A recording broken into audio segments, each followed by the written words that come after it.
We are at Slizeria on the corner of Sawtell and Olympic, checking out Adrian Gonzalez's new pizzeria. Fantastic food, great combos, delicious slices. Yeah, so what I would do, like if I would do the two item, I would go with the classic pepperoni, and then my wild card would be like one of the specialty ones, like jalapeno popper, the teriyaki. When you say that to me, I would say the teriyaki chicken.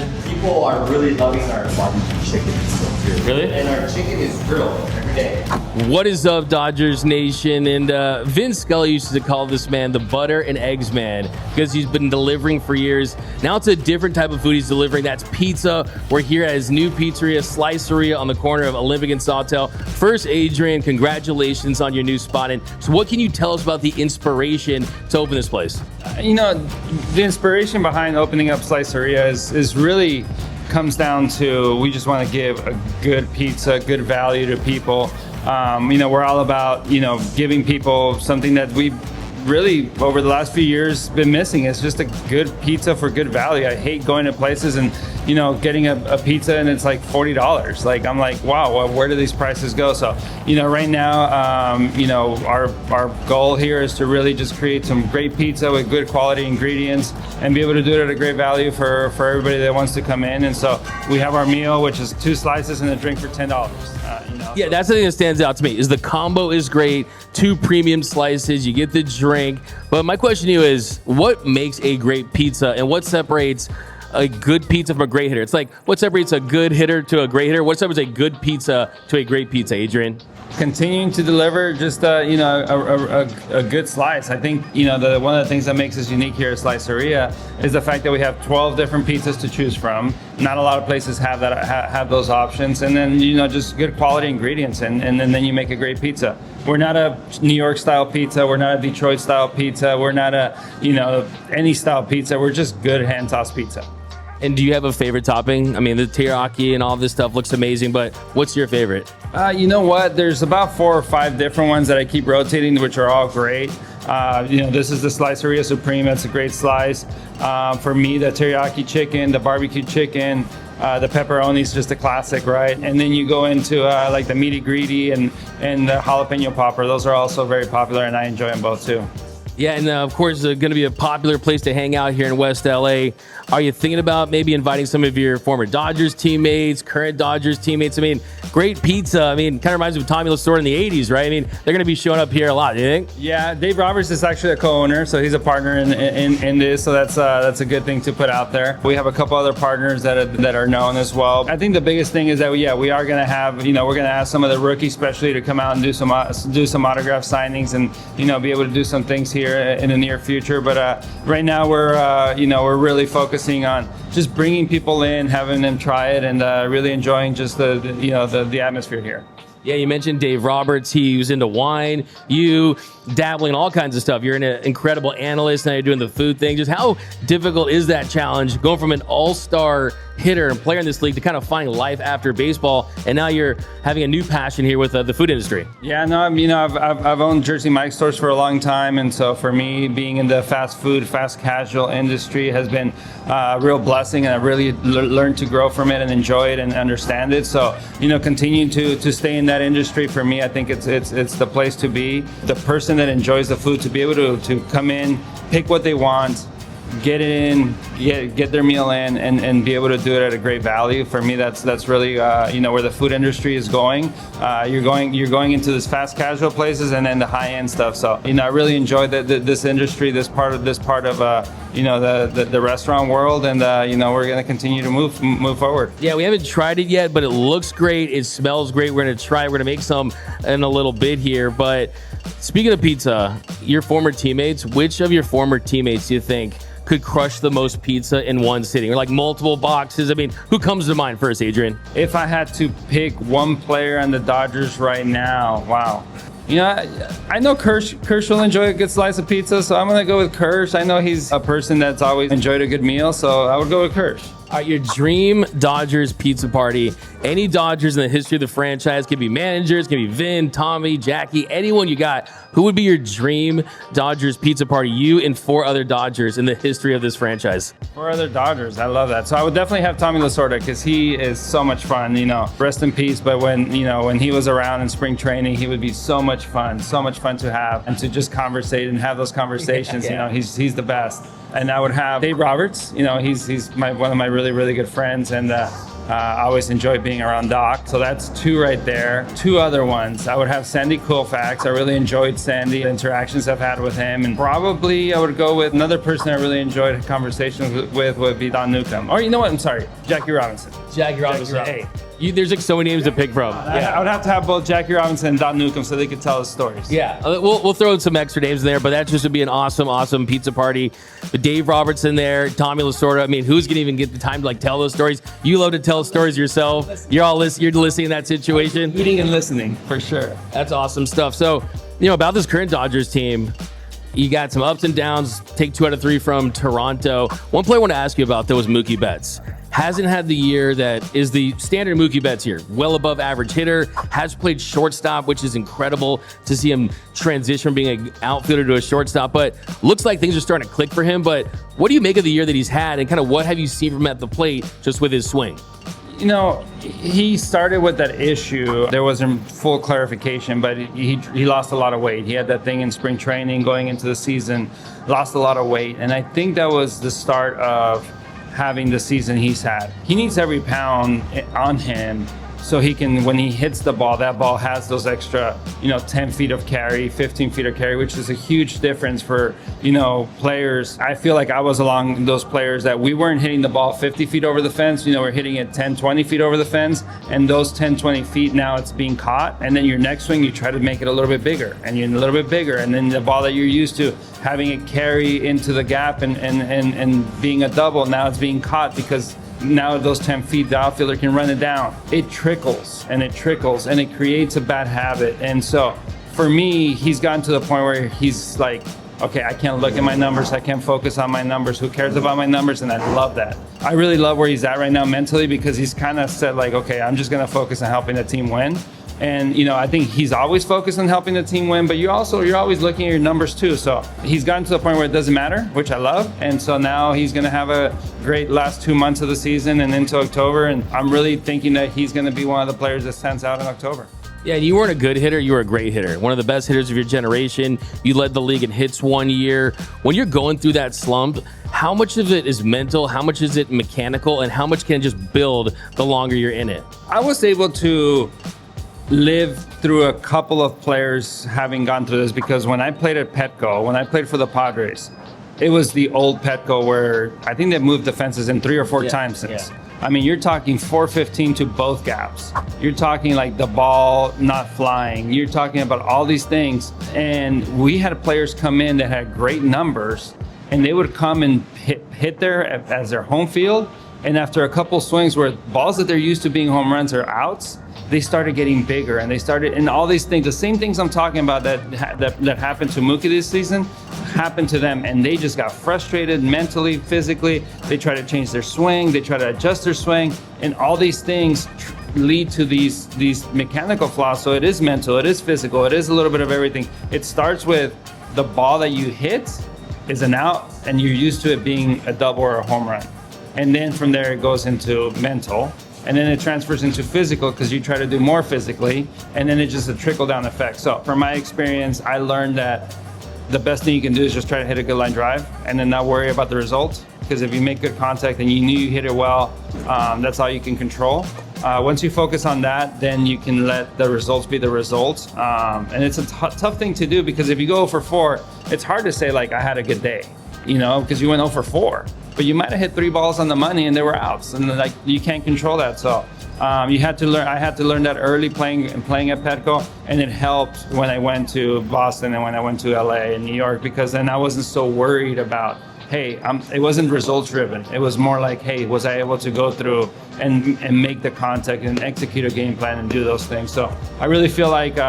Guys that are struggling can really focus on just like, hey, was my contact there? That's all I can focus on. Yeah, there's some real inside baseball stuff. A couple days ago, we were talking to Mookie, and he was telling us, rough year like you point out, not focus on the numbers, but he said that there's some things that you wouldn't understand. And I'm pretty sure he wouldn't say that if Adrian Gonzalez was there. What do you think he's talking about? Like hit cues, mechanical things? Just very curious. I think he's talking about the same things I'm talking about. Yeah. I think he's talking about the same exact things I'm talking about, where it's like, hey, it's one thing led to the next, led to the next, led to the next. And it's hard to really break it down in an interview, because unless it's like a 1 hour sit down where we can really go through and be completely honest about everything that's going through. But then a lot of times what you're going through, a lot of the fans would be like, oh, that's an excuse, or that's an excuse, or that's this. And then it could be turned negatively on you. So I really feel like it's really, really hard to just break it down all the way through and still come off as, hey, I struggled and I'm working through it. A lot of people will be like, well, that's an excuse. And it's not really an excuse. It's just really what you're living through. So, it's a really fine line with how the fans see it and take that. And because you could say like, hey, I hurt myself a little bit working out and I tweaked this. And then that made my swing adjust because I couldn't swing this way. Now I had to swing this way. I dealt with a lot of neck issues throughout my career that people didn't know about. And so if I wasn't able to turn my head all the way, I had to open up my stance, which sometimes created a bad habit because now my stance is a little more open than normal rather than being closed, so I can get the full strength out of my swing. And I turned myself for those 2-3 days when my neck was really stiff into a single the other way guy. And people, I couldn't sit there and be like, hey, yeah, my neck's hurting, so I gotta just focus on singles right now. Because the fans would be like, oh, that's an excuse. But it's not an excuse, it's just what you're dealing with. So, everybody deals with a lot of things that you really just don't want to say, because if you say everything, then some people might turn it negatively. That's why hitting a baseball at this level is the hardest thing to do in sports. I'll tell you what doesn't slump, though. That's great pizza. And all Dodgers fans need to go here to Slizeria, get a pizza, get a combo. It's awesome. Hit a home run in his first at-bat as a Dodger. Hit a home run in his last at-bat as a Dodger. I think hit out of the park here with this spot. We're going to talk to him a little later about some other Dodgers topics, but on behalf of Dodgers Nation, congratulations, A-Gon. Spot is awesome, man. So we have a secret menu, which is the Titán pie. Yeah, we don't have it by the slice, but you can come in and order it as a whole pizza. It's my version of high protein, high greens, vegetables with a kick that ends up being very flavorful. So that's what we're going to see right here, the Titán pie. Did I say it right? Titán pie. The Titán pie. It's like the grounds crew getting the field ready. Exactly. Yeah. One of the most exciting days for Dodgers fans was the day you got traded to the Dodgers. 9-team trade. James Loney goes to the Red Sox. You get Adrian Gonzalez headlining the return back. What do you remember about that day, and just where were you when you learned of that deal? It was the night before that I heard that it might go through. So if you're going with where was I heard the possibility of it going through the night before it actually happened. I was at home. In the morning when we woke up, they gave us the organization actually called and said they were just waiting on Josh Beckett to waive his no trade. So at that point, they said we should be heading to the clubhouse to start to pack in case the word was that he was going to waive it. So we wanted to pack at that point. So we were there. We were at home in Boston, and then we came to the clubhouse to get ready. Do you remember the emotions? Were you happy? Were you excited? I mean, I know it's always a whirlwind when a player of your stature gets traded, but just were those initial emotions like we knew you were coming to the Dodgers? It was excitement for sure. We were ready for to come back to the West Coast. I love playing with Boston. I loved everything about Boston, but at the end of the day, I'm a West Coast guy. I'm a Southern California guy, and I'm a bit of a foodie. I love food, as you can see by having some restaurants and stuff. But so I needed my Mexican food. Not great Mexican food in Boston.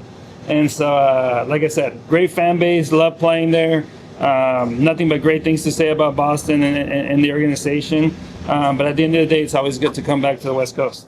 And what was so exciting about it was you're coming out of the McCourt era, got the new Guggenheim era, and they finally get their superstar in Adrian Gonzalez. And then there's such thing as a first impression. I don't think anyone could have made a better first impression than you. Stepped up to the plate, second pitch, hit the bomb off Johnson. What do you remember about that, and how much of a blur was that?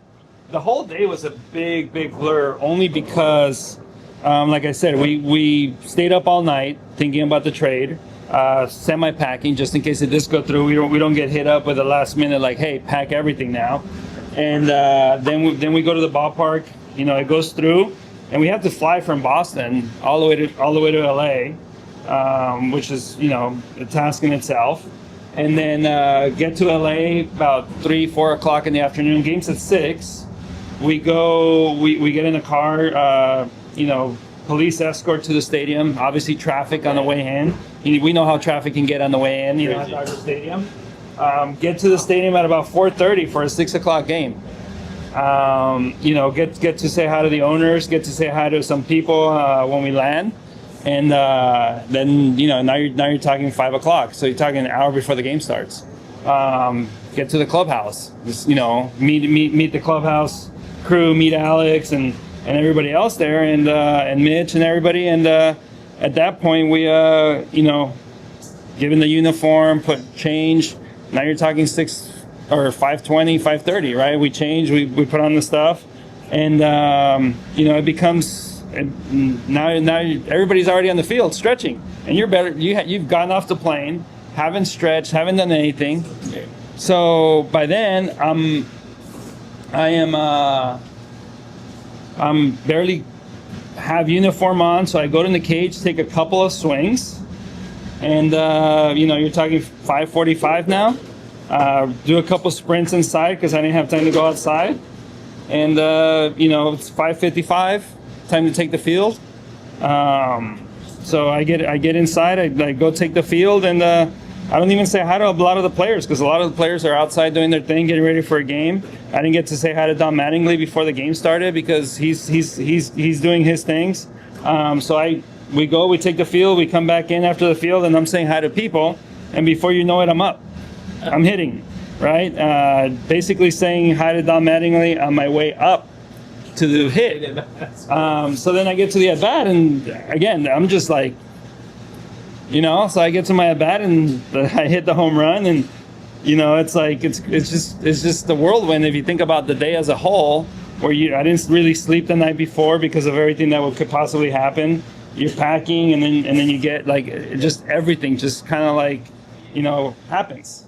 You know? It was such an incredible moment. I think that when you look at this current Dodgers team with Shohei and Mookie and Freddie, do you feel some sort of connection with this group, knowing that, hey, you were kind of that first big star they kind of acquired, and there's this kind of connection between what this ownership group has done from you to now, where you're winning championships and you really turned into the marquee model franchise in Major League Baseball?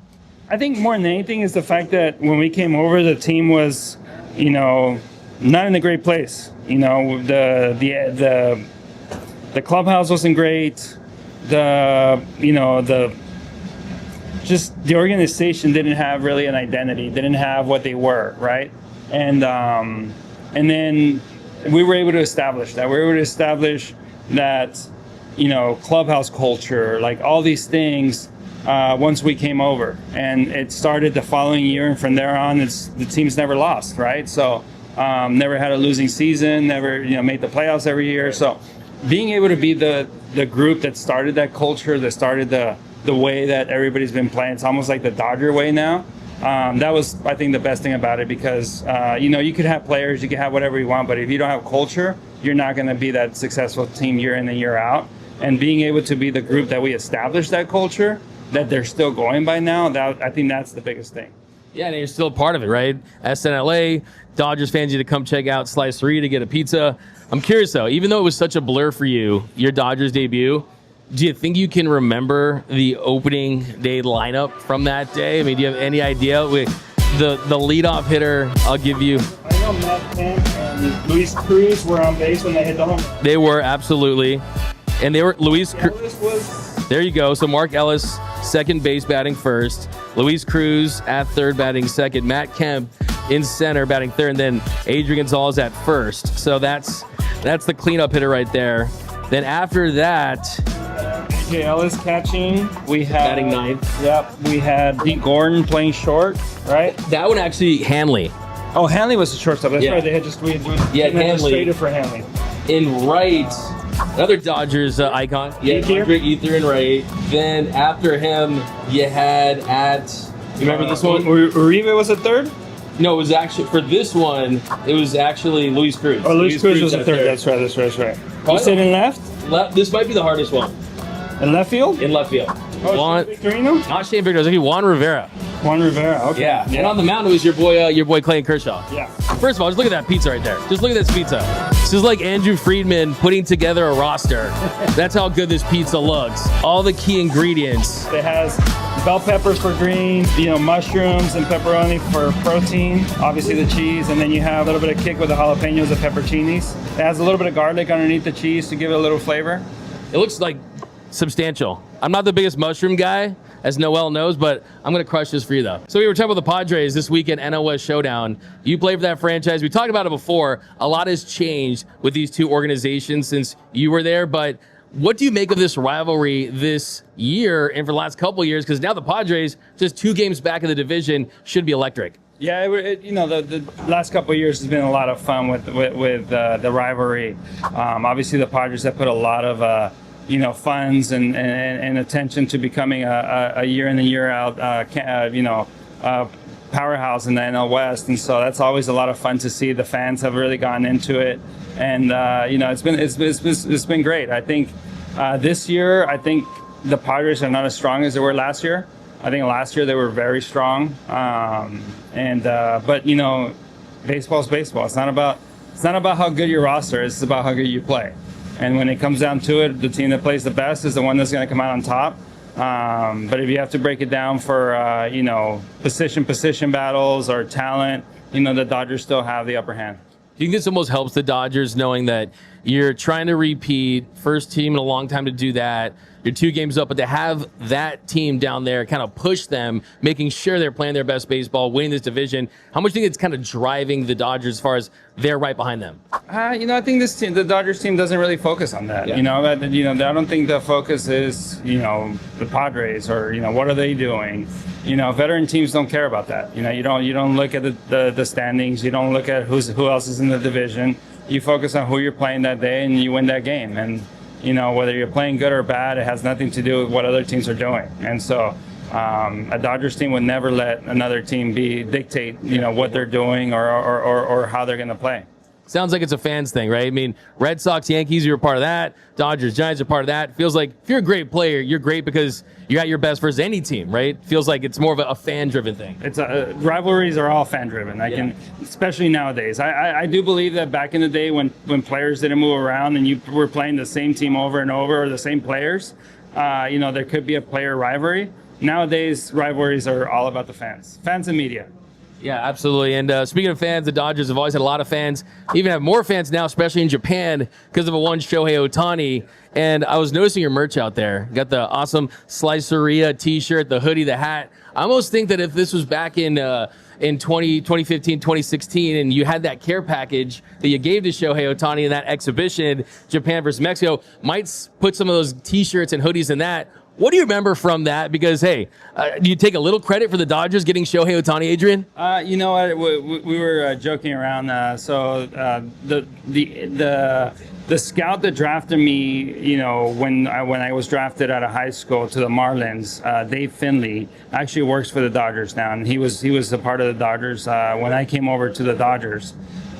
He went to Boston, and I got traded to Boston. He came to the Dodgers. I got traded to the Dodgers. He's got a lot to do with where I played my whole career. When he moved from the Marlins to the Red Sox, he made a big push for the Red Sox to acquire me, and then eventually the Red Sox acquired me. And then when he moved to the Dodgers, he was part of the push to have me over here as well. So I owe a lot to Dave Finley, the scouts, and.